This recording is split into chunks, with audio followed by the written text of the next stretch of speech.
and welcome to Manx Radio. I'm our election producer Amy Griffiths, and this is our general election candidate interview series. We're giving all those intending to stand on Thursday the 24th of September the chance to take part in a 30-minute interview with us to find out who they are and why they're standing. Today we're hearing from Janine Shimmin, who's standing in Ramsey. She's been speaking to Sam Turton. Today I'm speaking to Janine Shimmin, who's seeking election in the constituency of Ramsey for the first time seeking national election. That's right, yeah. Start off straight from the bat. Why now? Why have you decided to stand? Why now? Well, I've worked in management accounts for more than 30 years. And, I've worked in some companies where we've had to trim costs. We've had to look for new revenues. And being Manx, or as Manx as the hills, as we say, there has been a lot of decisions that government have made, not just this last administration or the one before it, for multiple administrations. And to me, it just feels like they're selling us off down the river. Because I've got accounting skills and because I'm a qualified Blue Badge guide as well, I care passionately about the Isle of Man, but I think I've actually got the skills to tackle some of these issues as well. Obviously, I can't do it by myself, and that will have to be in collaboration with other MHKs. You say in the start of your manifesto on your website about being frustrated with the government's direction of travel. What is it you think that is going wrong on the island, if to phrase it that way?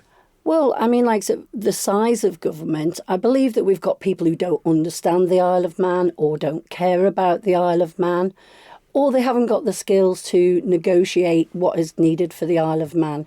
So, the Liverpool landing stage, for instance, I worked in construction. You've got stage payments. You know what your actual capital outlay is going to be. And if there's additional works and that, they're all signed off as you go through the process. So I had a conversation with an MHK and they don't seem to understand these processes. I'm not saying it's all the MHKs, I think we've got a lot of people within the civil service who are comfortable within the civil service and maybe they haven't got the skills that are required either. And I suppose the thing is, what is it you think that you can bring in that's different to the current set of MHKs? Because we've got people who would say, they've been accountants, lawyers. What is it you think that is missing? Well, management accounts is what I've done. So, like I say, it's from the ground upwards. It includes the nuts and bolts. It includes how everything is built. If you work in a construction company, if you haven't got those men on the ground, you haven't got a business. So I would say that applies to a lot of the services that we should be given to the people of the Isle of Man. But we seem to be too busy expanding departments and writing reports rather than supporting the people on the ground and making the right policies and understand what those policies mean. Just sticking with early on in your manifesto, you say about the viability of our future as a crown dependency and diminishing respect for our culture is something that you're concerned about. I'm just wondering what exactly it is that you mean with that that statement. Well, we've got lights of the assisted dying bill that got refused by the United Kingdom.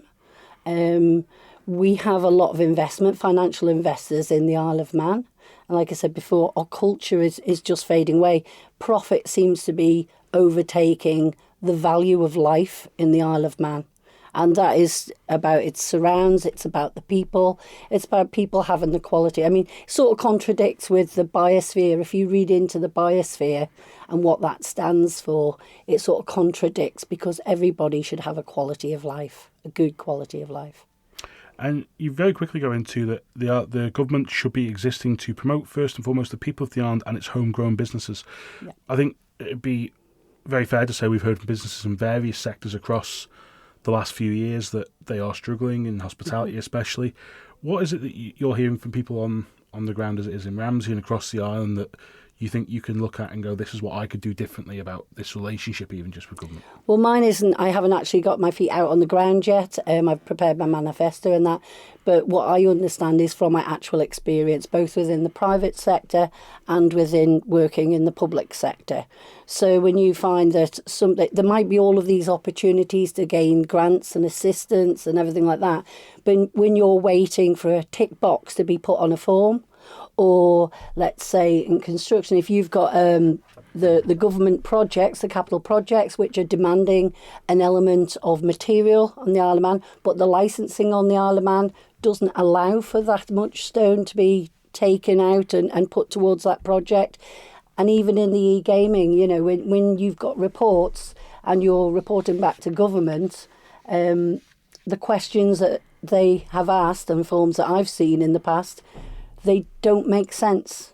So that is all to do with the civil service. So it might be great to say we've got all these ideas and grants and assistance and everything that's available, but the actual mechanics of getting through that for business is frustrating. And some of the policies seem to contradict each other as well. You talk about the Isle needs slim it down and skill it up, and you talk about stop providing welcome packages to non-residents, provide training support and opportunities to residents, support local people in further education and university to fulfil higher roles, stop employing contractors and consultants to department work, and streamline the numbers employed. I suppose, again, it's not unreasonable to say effectively your thing is homegrown over imported. Absolutely, yeah, in all respects, really, yeah. And do you think the island has the skills to do that, or is that something that's going to be a process over? I think this, we have to build the skills, because I think this has been an excuse that was floating around in the 80s. And, you know, if you're not supporting people from childhood right the way through university, and, you know, we've got some amazing people on the Isle of Man, intelligent people, smart people.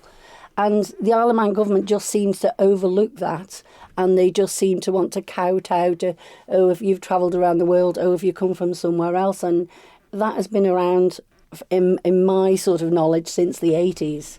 So we need to invest in people in the ground and support them right the way through the journey.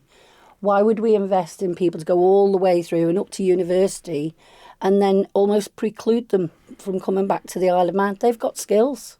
We need to be welcoming them back instead of welcoming other people. Just to turn to that, you say about a welcome home package to those residents educated and trained on the island. Mm-hmm. What do you think, because they had the national insurance holiday that ran for a little period and on and off. What was it that you think would perhaps help bring more people back to the island, you know, especially university graduates or apprenticeships who've gone off island and have the opportunity to come back? What is it you think that could bring those people back? Well, I think it's like a holistic view. So the housing has got to do with that as well. So, like I say, you know, we've got businesses, we've got government on the island that needs higher level skills. I'm sure that we've got people who've travelled off and gone to university, but people need to be able to afford housing here on the Isle of Man. So nobody's going to come back if they can't afford to live here. Sticking with housing, you have quite a lot on housing. You say about developers not required to orientate houses for energy efficiencies, and first-time buyers are offered houses that are smaller or built to less than in the area that they're being built in.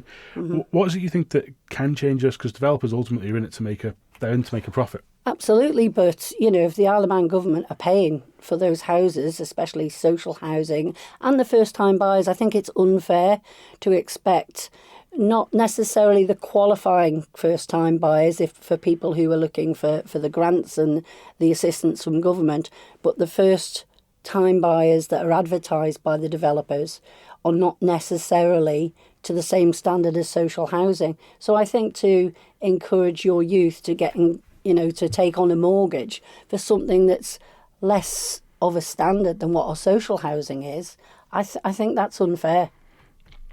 And you just say also a reduction of restricting property purchase by non-resident individuals and non-resident beneficiaries of companies and trusts, and discourage multiple houses being purchased for investment through taxation. How is this essentially what you're going down the route of saying about with these estates that are built? It's to stop one person buying up and renting them out, or companies doing the same thing. But how would you actually go about that? Because in a world of an open market of housing, it's going to be, it can be essentially who bids first and who bids highest. Well, maybe we should be considering some sort of a protected level. I'm not too sure if it's Jersey or Guernsey, but it's one of the other Crown dependencies. They've got a market sale price and they've got a local sale price as well. But I think, again, it's a holistic view, a little bit here, a little bit there, right the way from, the quality of the housing that is being built to restricting overseas purchases. We do have the beneficiaries register over here now. So even if an Isle of Man company bought a property, we still know who the beneficiary owner is. So, we can still find ways of taxing those businesses. Just on that, we talk about, reducing the thing of the golden handshake, welcoming as they always were with things, and with restricting purchase by non-residents. Would this system, I suppose we're getting into nitty gritty here, but would you have to find exemptions for things in that, like key workers, to bring in the doctors, nurses? Is that an element of that you think would have to be developed? Yeah, I understand that. So, there might have to be some exemptions, but I think those exemptions should be regularly scrutinised as well. I don't think we understand the impact of the people we've actually encouraged to move to the Isle of Man yet, neither. Just sticking with local in one way or form, it's local produce features very prominently quite early on. So the government has failed local producers. Local farmers can never compete with international bulk importers of produce. And you've suggested that the government should be mandated that anything that they operate should purchase as much locally produced food as possible, give local producers security of market sales, and Manx food standards set locally. I'm intrigued by the last one on that, but just sort of tell us from the start how you think, what is it the government has failed over in your eyes? Well, I think it was back in 2012 where the Isle of Man government took away the restriction over the meat. So people couldn't bring meat in, they couldn't sell meat off the Isle of Man from outside. And like I say, I don't think it's just this last administration or the one before. I think it's been a route that we've been travelling on. So I think we've lost those protections for our local produce. And as you just commented there, that's on my manifesto, is everything is an economy of scale. Everything you buy. So the more people buy it, the more people use it, the lower the costs could be. So I know that we are supporting the Manx farmers in some respects, but again, when it comes to actual processes, we've got departments failing. Even though they've got the ability to assist the farmers, they're actually failing in doing their sort of administrative duties, let's say. So just on that, there'd be an argument for government procurement has a responsibility to find, if you're running, I don't know, it's given that. If you're running 10 officers as a department and you say, right, we need to provide milk, butter and bread for every department, is there not a thing on that department to go out and find the lowest for the taxpayer point of view? Or do you think there should be a bigger priority given to supporting the wider economy with things like that? Well, I think it was more than 10 years ago. There was a big campaign about how much your pound spent locally would keep in the economy or bring back to the local economy. So why all of a sudden do the government think that it's okay to just bring in imports to reduce the costs per department? And if you're reading through my manifesto there, I think you'll notice that I have got some ideas to raise some different types of income as well. Yes, you say about a levy on external chains importing foods that are competing with local supply. Mm-hmm. And I'm fascinated about how would that work, because what is it you're targeting there, I suppose, the first question, but how do you think that could work? I'm trying to balance out the competition. I'm not trying to make us into a sort of social state or anything like that. I'm just trying to balance out the competition. So even the UK farmers are having difficulties with the larger supermarkets. They've been drilled down over the years, and essentially we've allowed that monster into the Isle of Man to do the same to our farmers and to our local producers, not just our farmers, but fishing as well. I mean, fishing's doing really well, isn't it? So I think it's between £6 and £8 million a year. It's certainly grown in recent years, Yeah. And how do you think that could work? Because, we see it from Manx lamb to Manx sausages through to potatoes that are grown, and it seems to be that issue of producing is the expensive part of all this. There's also been issues around meat plant for farmers who are grazing beef cattle, for example. I know that's been a big problem over the past few years. What is it, do you think, that can actually change within the next few years that can benefit local producers? Well, I don't believe that farming has access to all of the grants and fundings that other businesses do. So in a former life, I was somewhere where we went through the process of applying for a grant for a company. I mean, it didn't follow through, but there was a great deal of assistance for a manufacturing company. But if you're setting up a business and you're going to employ a certain number of people, you will get access to grants and support. And I don't believe the farmers get that same access. But like I said, it's not only about the funding and support, it's also about the administrative side of it, where department has failed the farmers as well. Just moving away from that into energy security, you say about the island's electricity costs, which are well-worn ground, I think, in the past few years. Yeah. But you say about ideas for localised energy solutions includes micro hydro, presumably like we have at Sulby with the small generator there, solar tiles, and I'm very interested by micro wind. What is it that? What's the plan with that? How would that work? Well, I mean, essentially, the Isle of Man has survived for centuries without having our supplies coming in from the UK. Generally, that's been all around water.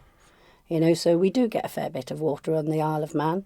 But I mean, and I'm talking about smaller and localised options, solutions. The technology is developing. It's forever developing. So, 5 years pass and you're out of date already. So I think that people should be allowed to generate their own electricity. I think that communities should also be looking at generating their own electricity by whatever means is most suited to that area of the island. And I suppose it'd be impossible to not talk about energy security and not bring up Morvan and offshore wind farm, the proposed scheme by Ørsted. You haven't come down either way that I can see in this dramatically. Is it something that you are willing to take a position on? Well, it's not set in stone, but if we haven't got all of the facts, how can we make a commercial decision that's going to tie us up for a number of years? It's not going to tie me up. It's going to tie up my grandchildren, my great-grandchildren. So, right now, I think that listening to some of the failures, again, from government, it's not big, bad Morvannon. It's actually the government failing to do their duty to protect us, the people of the Isle of Man, from signing away our future. It's back in the last of this House. Tynwald voted against bringing the final decision into its hands and has left it with council ministers. Do you think that it has to come away from ministers and go into Tynwald to make it a national vote in the end? Because the way it's currently structured, it will only go in there for secondary regulations that will have to go in. There's actually, the final decision does still rest with the council ministers. It's difficult to say. I mean, it depends on who arrives in the next administration. It depends who's prepared to read into it deeply and understand all of the pros and cons. I think that there's been a lot of promotion around it. And, the man on the street, if they're not someone who wants to look deeper into issues, they might just think, oh, this is going to be wonderful. But there's a lot of negatives and positives. So obviously green energy, I'm absolutely for green energy. But whether this is the right one or not, I don't know. And I hope that whoever gets into the next administration does look deeper than just the top level, the headlines. Moving on to a slightly less contentious issue, but maybe not, Manx care. You say you identify problems with Manx care, high spending, poor outcomes, long waiting lists, non-residents using the services, an ageing population, and an arm's length organisation where limited information has been available. What is it that you'd like to see? Because there was calls for an independent audit of Manx care, which was rejected by Tynwald in the past few months at least, just not long before Keys broke up. What is it that you'd like to see go into there? I'd like to see more access to the actual financials of Manx care. The same as any business, you would go in there, you would compare, you would look at areas that seem to be extremely high, you would zone in on them. I mean, it could be because we've got a lot of agency staff working. But again, it's an arm's length business. But I'm not too sure that we've got the people on the ground that we need. I think we might be top heavy or middle management heavy, but it's difficult to see without actually looking at the financials. So if you've got no financials in front of you, you don't know where to start drilling down. You're the first person that I've come across to openly sort of say, if we can't get the information we need, we should disband Manx Care so we can have access to costs. So you're advocating a return to putting everything back into the HSC, as it were, and as recently as 5 years ago, basically. I mean, I'll probably sort of, if we can gain access to the financials without having to do that, I understand that having a department running the day-to-day operations of a hospital and the whole of Manx Care would be very difficult. If we can get the financials and we can do the drilling down, and if we've got the opportunity to actually challenge Manx Care, that would be fine. We wouldn't need to go that far. I don't want to go backwards, but we do need to streamline. Well, moving forward, you do put forward the legalisation of cannabis as a potential, probably is a sort of double-edged thing here of cutting costs of prosecuting people, but also the potential it could bring as tourism. Yeah. So, with regards to the cutting costs, I've spoken to people who are ex-prison officers and that, and and of an older generation, and they can see that how much it costs to put through this all through the system, right from the policing on the door to the courts to the housing in our prison to the re-socialising of those people when they come out, giving them support when they come out.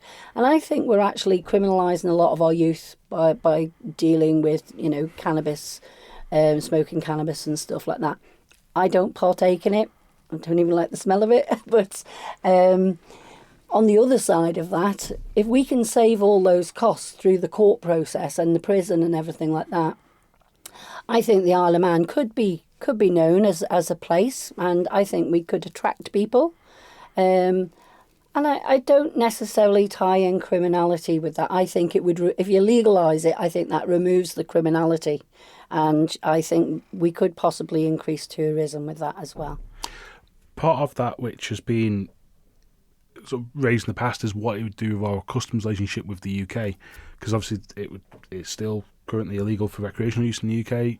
Things have changed slightly as they have here with medicinal access. What do you think? Do you think it's worth the risk of damaging that customs relationship with the UK?